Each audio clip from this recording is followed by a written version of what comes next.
Guys welcome back to my channel Earth Mom Dehradun. मैं हूं ज्योति और वेलकम है आप सभी का मेरे चैनल में। ये वीडियो गाइस मैं बहुत ही शॉर्ट नोटिस पे बना रही हूं क्योंकि आप सब लोगों ने इंस्टाग्राम पे मुझे मैसेज कर करके ये प्रेशर डाल दिया है कि दीदी कैसे भी टाइम निकाल के ये वाला वीडियो बनाओ। तो देखो आप लोगों की रिक्वेस्ट पे और आप लोगों के प्यार से मैं ये रिएक्शन वीडियो बना रही हूँ क्योंकि आप लोग जानते ही हैं गाइस कि आजकल थोड़े से एग्ज़ाम्स के टाइम चल रहे हैं और मैक्सिमम पेरेंट्स आजकल अपने बच्चों के चक्कर में बिजी हुए हुए हैं। मेरा भी कुछ ऐसा ही हाल है। मैं बहुत ही कम वाईटी पे अपना टाइम दे पा रही हूँ। एक साथ एक ही टाइम पे वीडियो रिकॉर्ड कर लेती हूँ और अपने समय के हिसाब से उन्हें बाद में एडिट करती रहती हूँ। तो ये वीडियो मैं ऑन डिमांड बना रही हूँ क्योंकि ये वीडियो बनाते हुए मुझे भी खुशी हो रही है।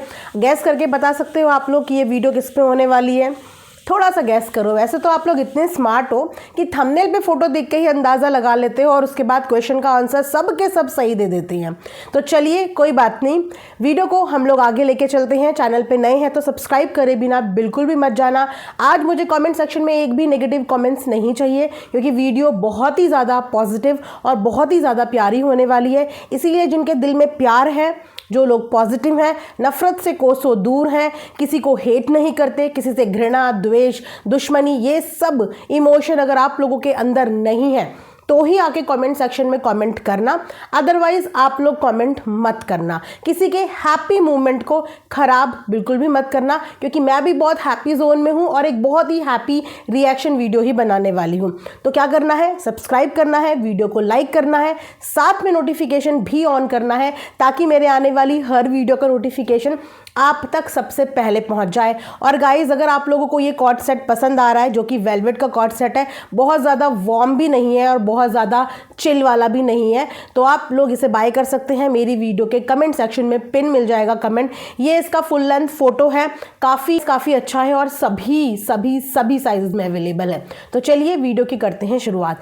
जैसे कि अभी तक आप सब लोगों ने अंशु का व्लॉग आई एम श्योर देख लिया होगा, लेकिन इस व्लॉग से पहले अंशु ने एक कम्युनिटी पोस्ट करी थी जिस कम्युनिटी पे अंशु ने अपनी ऑडियंस से ये बात पूछी थी कि क्या मुझे अपनी बेटी का फेस रिवील कर देना चाहिए, क्योंकि ऐसा आने वाले दिनों में कुछ ऐसी चीज़ें होने वाली हैं जहाँ पे मैं चाहकर भी उसका फेस नहीं हाइड कर पाऊँगी और इस वजह से डेली के व्लॉग्स बनाने में भी ऑब्वियस सी बात है हर व्लॉगर को प्रॉब्लम होती है।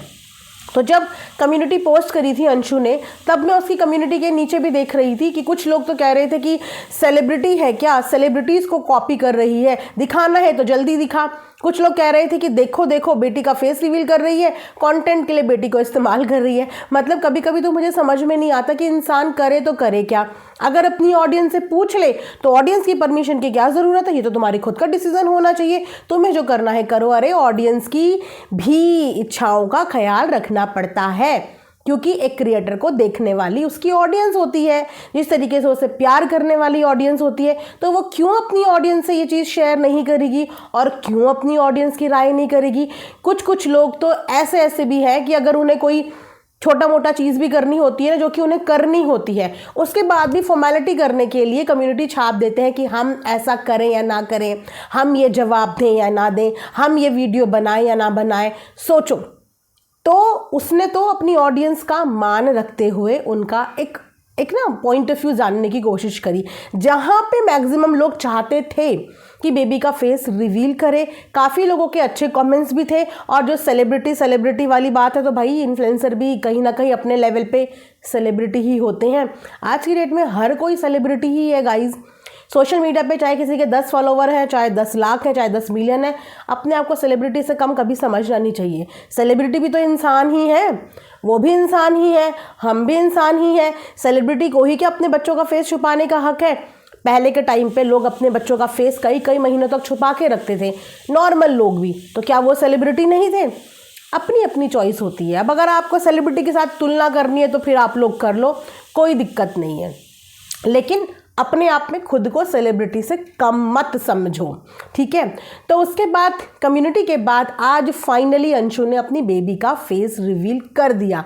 बेबी के बारे में मैं बहुत ज़्यादा कुछ नहीं बोलूँगी क्योंकि बोलते हैं कि बच्चों को तो अपनी खुद की माँ की भी नज़र लग जाती है, तो कुछ कम शब्दों में ही मैं आगे चल के वीडियो में उसके बारे में बात करूँगी। लेकिन यहाँ पे मैं बात करूँगी माँ, पापा और पूरे के पूरे परिवार के इमोशंस के बारे में कि आखिर क्यों ज़रूरी हो गया था अंशु के लिए ये फेस रिवील करना। देखिए, अंशु एक डेली व्लॉगर है, लेकिन जब डेली व्लॉगर की ज़िंदगी में वो मदर बनती है, पहले वो सिर्फ व्लॉगर थी तो वो कहीं पे कैसे भी शूट कर लेती थी।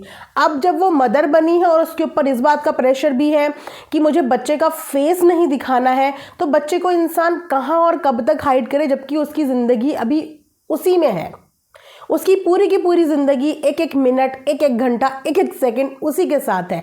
और कई बार व्लॉग में ऐसा हुआ भी है कि बच्चे का फेस कभी इधर से दिख गया, कभी इधर से दिख गया। इंसान किस किस को टोके, किस किस को बोले कि इधर से मत लो एंगल, उधर से मत लो, ऐसे मत लो। बहुत ज़्यादा रिस्ट्रिक्शन हो जाती है और इसी रिस्ट्रिक्शन की वजह से आप लोगों ने नोटिस किया होगा कि वो रेगुलर वीडियो नहीं भी बना पा रही है। और वैसे भी मैं फ्रैंकली बताऊं कि हमने प्रेगनेंसी जर्नी अपने सामने देखी है, तो एज अ व्यूअर भी हम बच्चे को बड़ा होते हुए भी अपने सामने देखना चाहते हैं। कितने लोग इस बात से अग्री करते हैं। फिर ना गाइज एक याद रह जाती कि अरे ये बेबी, इसको तो हमने तब देखा था जब इसकी मम्मी प्रेग्नेंट थी। देखो हमारे देखते ही देखते हमारे सामने ही सामने बेबी ग्रो भी कर गया। बच्चे की यादें भी मेमोरी के तौर पे कवर हो जाती हैं और जो ऑडियंस जुड़ी हुई होती है वो बच्चों से कनेक्ट करके उनको देखती भी है। और अगर पेरेंटिंग में कहीं पे कोई एडवाइस भी चाहिए होती है तो आपको प्रॉपर वो एडवाइस भी मिलती रहती कि बच्चे के साथ आप कैसे टाइम स्पेंड कर रहे हो, उसका कैसे ख्याल रख रहे हो। लेकिन अगर बच्चे का फेस रिवील ही नहीं होगा तो बच्चे से रिलेटेड कोई भी चीज़ वो वीडियो में बता ही नहीं पाएगी। तो कहीं पे सही कर रही होगी, कहीं पे गलती कर रही होगी, या कहीं पे अगर हम अपने एक्सपीरियंस शेयर करें तो कैसे करें जब उसकी पेरेंटिंग हम देख ही नहीं पा रहे हैं। तो पेरेंटिंग दिखानी चाहिए। कभी कभी आपकी पेरेंटिंग से, आपकी जर्नी से और लोग भी सीखते हैं, तो उसे दिखाने में कोई भी प्रॉब्लम नहीं। इसके बाद बात करते हैं कि इस फेस रिवील से आखिर क्यों कुछ लोगों को प्रॉब्लम हो रही है। गाइज, जहाँ तक मेरी एनालिसिस है, प्रॉब्लम किसी को नहीं होती है, बस नफ़रत। किसी के लिए प्यार और किसी के लिए नफरत। सिर्फ इस वजह से अंशु के ऊपर खास तौर पे इस बात की निगाहें रहती हैं। मतलब मैं ये सोच रही हूँ, मात्र 20-22 साल की लड़की न्यूली मम्मा बनी है, 100 गलतियाँ भी करेगी, गलतियों से फिर सीखेगी भी, लेकिन उसके बावजूद भी उसके ऊपर हर चीज़ की रिस्ट्रिक्शन और उसके ऊपर एक्सपेक्टेशन का इतना बड़ा भार कि इससे कोई गलती नहीं हो सकती, इसने ऐसा कर लिया तो ऐसा क्यों किया। बच्ची उसकी, डिसीज़न उसका, उसकी मर्जी, वो आज दिखाए, कल दिखाए या कभी भी दिखाए। जो उसे पसंद करते हैं वो तो देखेंगे ही, और जो पसंद नहीं करते हैं उनके पास एक मात्र ऑप्शन होता है कि आप मत देखो। अच्छा, इस पसंद नापसंद से एक बात और मुझे यहाँ पे याद आई कि आजकल आप लोग देख ही रहे हो कि मेरी वीडियो में मैं हर व्लॉगर को कवर करने की पूरी कोशिश कर रही हूँ। और मेरा चैनल पहले भी ऐसे ही था कि मैं हर एक व्लॉगर के ऊपर रिएक्शन वीडियोस देती थी और बहुत ही अच्छा मेरे पास ऑडियंस थी, बहुत ही अच्छे सब्सक्राइबर थे जो कि हर एक क्रिएटर की रिव्यूज़ को, रिएक्शन को बड़ा एंजॉय करते थे। बीच में एक फेज़ आया कि चैनल बिल्कुल सैचुरेटेड हो गया। अब प्रॉब्लम क्या है कि अब जब मैं डिफरेंट व्लॉगर्स के ऊपर अपने रिएक्शन लेके आ रही हूँ तो भी कुछ लोगों को ऐसी दिक्कत है, इसके अलावा आपको कोई व्लॉगर नहीं मिला, उसके अलावा आपको कोई व्लॉगर नहीं मिला। मेरे को तो बहुत सारे व्लॉगर मिले हैं, लेकिन मैं आप लोगों से बोलना चाहती हूँ कि शिकायत का पोटला लेके भी आप आते हो किसी के चैनल पे, शिकायत भी आप करते हो कि कोई और व्लॉगर नहीं मिला। अरे एक पसंद नहीं है तो दूसरे का देख लो, दूसरा पसंद नहीं है तो तीसरे का देख लो। कम से कम भी नहीं तो मेरे चैनल में पिछले एक हफ्ते में आपको 5 से 6 अलग अलग व्लॉगर्स के ऊपर, अलग अलग टॉपिक्स के ऊपर वीडियोस मिल जाएंगी। जो पसंद है वो देख लो, या काम करा करो जिस व्लॉगर पे आप चाहते हो कि रिएक्शन दे दूं उसका नीचे नाम लिख दो, ठीक है। तो मैं कोशिश करूंगी कि आप भी कभी खुश हो जाओ, कभी हंस भी लिया करो, कभी किसी की खुशी में खुश भी हो लिया करो, कभी किसी के एफर्ट्स को अप्रिशिएट भी कर लिया करो। या सिर्फ ज़िंदगी में सिर्फ नेगेटिविटी फैलानी आती है? कभी तो किसी चीज़ से खुश हो। बनाओ तो दिक्कत, ना बनाओ तो दिक्कत। तो इंसान करे तो करे क्या भाई? हम रिएक्शन वालों को चैन से नहीं जीने दिया जा रहा है, तो फिर इन व्लॉगर्स मतलब अंशु का क्या ही हाल ये लोग कर रहे होंगे, है ना। समझ सकते हो ना आप लोग, समझ सकते हो ना। तो कोई बात नहीं, हम तो हर व्लॉगर के ऊपर रिएक्शन देंगे और आप भी मुझे बताना कि नेक्स्ट रिएक्शन वीडियो कौन से व्लॉगर के ऊपर बनाई जाए। मेरे को चाहिए ही ऐसी ऑडियंस जो हर किसी के खुशी में खुश भी हो और हर किसी के दुख में दुख भी हो, और हर किसी के रिएक्शन वीडियोस एंजॉय भी करे। किसी एक पर्टिकुलर व्लॉगर का मोर्चा लेके ना बैठ जाए, राइट। नहीं एंजॉय कर रहे हो तो कोई बात नहीं, आपकी पसंद का नहीं है तो कोई बात नहीं, जहां आपकी पसंद का है आप वहां जाइए, जहां आपकी पसंद का है, जिसका आपको देखना है आप वहां जाइए। अगर आपकी पसंद की चीज़ें यहाँ नहीं मिल रही हैं, चलिए बहुत ज़्यादा भाषण हो गया, वो क्या है ना, अब इतना सारा टाइप मैं कमेंट में नीचे नहीं कर सकती, तो इसलिए मैंने सोचा कि वीडियो में मैं बोल दूं कि इतना एक्सपेक्टेशन का बोझ हमारे सर पे मत डालो। मैं अपने एंड पे बहुत कोशिश कर रही हूँ आपको वर्सेटाइल तरीके के रिएक्शन लेके आने की, उन्हें इंजॉय करो, मज़े करो उनके साथ। अब बात करते हैं अंशु का। तो जैसे ही अंशु ने अपनी बेटी का फेस रिवील करने के लिए बच्ची को गोद में लिया, बेटी अपनी मम्मी की गोद में रोने लगी। किन किन लोगों ने ये बात नोटिस करी? और जैसे ही पापा की गोद में गई वैसे ही वो चुप हो गई। तो भाई बच्ची ने अपना फेवरेट पेरेंट चूज कर लिया है। तो अंशु बहुत ज़्यादा खतरे की घंटी है, बिटिया तो पापा वाली हो गई। वैसे बोलते हैं कि जो बेटी पापा की शक्ल सूरत पे जाती है वो बहुत सौभाग्यशाली होती है, किस्मत वाली होती है। और पापा का लव बेटी के लिए तो गाइज अनदर लेवल का होता है। बेटा अलग, लेकिन बाप और बेटी का कनेक्शन को कोई झुकला नहीं सकता, उनका बॉन्ड ही अलग होता है। अग्री करेंगे ना? कितनी कितनी बेटियां या लेडीज़ यहाँ पे अपने पापा की लाडली रही हैं और हैं अभी भी। भाई मैं भी अपने पापा की बहुत बड़ी वाली लाडली थी और हूँ अभी भी। तो पापा हमेशा बेटी वाले होते ही हैं, मानोगे आप इस बात को। और बच्ची ने अभी से चूज़ कर लिया है, पापा की गोदी ज़्यादा कंफर्टेबल है। अच्छा, गोदी से याद आया एक चीज़ जो मैं यहाँ पे अपनी वीडियो के माध्यम से बोलना चाहती हूँ कि बच्ची अभी बहुत छोटी है और जब तक बच्चा अपना सर संभालना सीख ना जाए, और ये सीखने में बच्चे को 5-6 महीने का टाइम लगता है, तब तक बच्चे के सर पे प्लीज़ हाथ का सपोर्ट बिल्कुल देखें।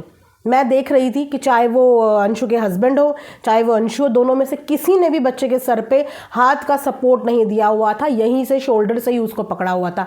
ऐसा बिल्कुल भी मत करें, बच्चे की गर्दन बहुत नाजुक होती है और प्रॉब्लम हो जाती है, इसीलिए उसके सर पे हमेशा एक हाथ आपका उसके सर के नीचे होना चाहिए। मेक श्योर कि इस चीज़ को आप लोग ध्यान दें। अब उसके बाद बच्ची की शक्ल पे बात करते हैं। सबसे पहली बात तो टचवुड किसी की नज़र ना लगे बच्ची को, भगवान उसको खूब सारी खुशियाँ, बेस्ट किस्मत दे। बच्ची प्यारी है, क्यूट है, देख के मतलब एक ही बार में उससे प्यार हो जाए। अब बात करते हैं शक्ल सूरत की। तो बच्ची की शक्ल मुझे अंशु पे तो बिल्कुल भी नहीं लगी। कितने लोग इस बात से अग्री करेंगे? बच्ची की शक्ल उसके पापा पे गई है, एंड यस, जो मैक्सिमम लोग कमेंट सेक्शन में बोल रहे हैं अपने मामा पे शक्ल गई है। आप लोगों को याद है जिस वक्त पे बेबी शायर से रिलेटेड अंशु ने एक वीडियो बनाया था, तो अंशु की इच्छा थी कि मेरे बेटा हो जाए, क्योंकि मेरा भाई गया है इस दुनिया से, तो वो मेरी ज़िंदगी में आए तो बेटा बन के मेरा भाई जो है उसका रूप लेके आए। और उस वक्त पे भी मैंने उस वाली वीडियो के ऊपर एक रिएक्शन वीडियो बनाई थी। जो लोग मेरे पुराने सब्सक्राइबर हैं उन लोगों को याद भी होगा, और मैंने यही बात बोली थी कि अगर भाई को आपकी ज़िंदगी में दोबारा आना हो तो ये मैटर नहीं करता कि वो कौन सा जेंडर लेके आए, ये मैटर नहीं करता कि वो बच्चे का रूप लेके आए, किसी जानवर के रूप में आपके घर में आ जाए, किसी भी रूप में अगर आपके अपने को आपके करीब आना होता है तो वो कोई भी रूप में आपके करीब आ जाता है। और आज आप देखिए, अंशु को बेटे की चाहती सिर्फ अपनी भाई की वजह से, और आज उसकी बेटी हुबहू उसके भाई की शक्ल लेके आई है। वो अपनी मामा की शक्ल लेके आई है, जिस मामा को उसने आज तक देखा भी नहीं। बेसिकली क्या बोलते हैं कि प्रेग्नेंट लेडी जितना ज़्यादा किसी को देखे, जितनी ज़्यादा किसी की शक्ल सूरत देखे, बच्चा उसी की शक्ल लेके आता है। लेकिन इस बच्ची ने तो अपने मामा को देखा भी नहीं, लेकिन उसके बावजूद कुदरत का करिश्मा देखिए कि वो अपनी मामा की शक्ल लेके आई है। तो अंशु, जिस बेटे के अंदर आप अपने भाई को ढूंढ रही थी, आपकी बेटी साक्षात आपके भाई का ही स्वरूप बन के आपकी ज़िंदगी में आई है। और जो कमी, जो खुशी आपसे छिन गई थी, आज वो खुशी सौभाग्य लेके आपके पास आई है, क्योंकि बेटियां सौभाग्य से मिलती हैं। बस इस सोशल मीडिया की चकाचौंध से अपने परिवार को हमेशा बचा के रखना, खुद को बचा के रखना और इस बच्ची को बचा के रखना। आप लोगों ने अपना करियर डिसाइड कर लिया सोशल मीडिया का, लेकिन बच्चे के लिए उसका करियर सबसे पहले प्राइमरीली उसकी एजुकेशन होनी चाहिए। क्योंकि आगे चल के इस प्लेटफॉर्म का क्या होने वाला है इसका कुछ नहीं पता, बच्चों के आगे चल के क्या किस्मत होने वाली है कुछ नहीं पता। लेकिन उसकी पेरेंटिंग पे इतना ध्यान ज़रूर देना कि वो आपके इस व्लॉग के चक्कर में आपका मेन कंटेंट ना बन जाए। आपका रूटीन ज़रूर बने, लेकिन आपका मेन कंटेंट आपकी बच्ची नहीं बननी चाहिए, क्योंकि बच्चों की परवरिश और आज की डेट की पेरेंटिंग बहुत डिफ़िकल्ट हो गई है। ये पहले जैसी नहीं रही और इसमें आपको शुरू से ही ध्यान देना पड़ता है। शुरू से ही आपको अपने बच्चों के अंदर ये सीडिंग करनी पड़ती है कि आप अपने बच्चों को आगे कहाँ पे देखना चाहते हैं। तो उसके लिए एक प्रॉपर गाइड ज़रूर बनना। आप दोनों एक अच्छे पेरेंट बनोगे। अभी से बॉन्डिंग नज़र आ रही है पापा और बेटी की, तो फ्यूचर में बस ये बॉन्डिंग कभी भी दूर नहीं होनी चाहिए। पेरेंट्स ज़रा सा बच्चों से अपना फोकस डिवाइड करते हैं और बच्चे कहीं और ही इंगेज हो जाते हैं। इसीलिए बच्चों के साथ अपना मैक्सिमम टाइम बिताओ, ताकि उनको अपनी ज़िंदगी में किसी गैजेट, किसी और की इतनी ज़्यादा ज़रूरत महसूस ही ना हो। उसके लिए अपना परिवार ही काफ़ी हो, है ना। और रही बात बच्चे को कंटेंट बनाने की, तो लोग दूसरों के बच्चों को ला ला के कंटेंट बना रहे हैं, तो आपका तो अपना खुद का है। आप उसकी जर्नी दिखाइए, अपनी पेरेंटिंग दिखाइए और अपनी पेरेंटिंग के अनुभव लोगों के साथ शेयर कीजिए, जो माँ बनने वाली हैं, जिनकी ऑलरेडी आपके साथ जर्नी चल रही है। क्या आप रोज़ की डेली लाइफ में उसके साथ चैलेंजेस फेस करती हैं, क्योंकि motherhood journey is full of challenges. आपके एक्सपेक्टेशन से विपरीत बच्चे चीज़ें कर देते हैं, जिनके बारे में आप ऐसे सोचते हो कि मैंने तो कभी ये सोचा भी नहीं था, कभी ये देखा भी नहीं था। एवरी डे हमें एक नई लर्निंग और एक नया चैलेंज बच्चे के साथ फेस करना पड़ता है, और वही चैलेंज का कंटेंट आप बनाओ, वही चैलेंजेस, वही जर्नी आप अपनी दिखाओ कि डेली लाइफ में आप अपने बच्चे के साथ किस तरीके के चैलेंजेस फेस कर रहे हैं, और अपनी इस जर्नी से आप उन तमाम माँओं को क्या मैसेज देना चाहते हो। इसे कहते हैं प्रोडक्टिव कंटेंट। बच्चे को कंटेंट बनाना नहीं, बच्चे की जर्नी को अपने कंटेंट के माध्यम से एक अच्छा इन्फ्लुएंस जनता को देना। एंड आई एम श्योर कि आप इस पर काम करोगी। बाकी आप लोग प्लीज़ कमेंट सेक्शन में कमेंट करके ज़रूर बताना कि अंशु की बेबी का फेस रिवील से आप लोग कितने खुश हैं, और क्या आपको भी उसकी बेबी का फेस उसके पापा और उसके मामा के ऊपर लगा है। इसी के साथ ये रिएक्शन वीडियो मैं यहाँ पे एंड करती हूँ। आई होप कि आप लोगों को पसंद आएगा। Thanks for watching Earth Mom Dehradun. Bye bye, take care, love you all.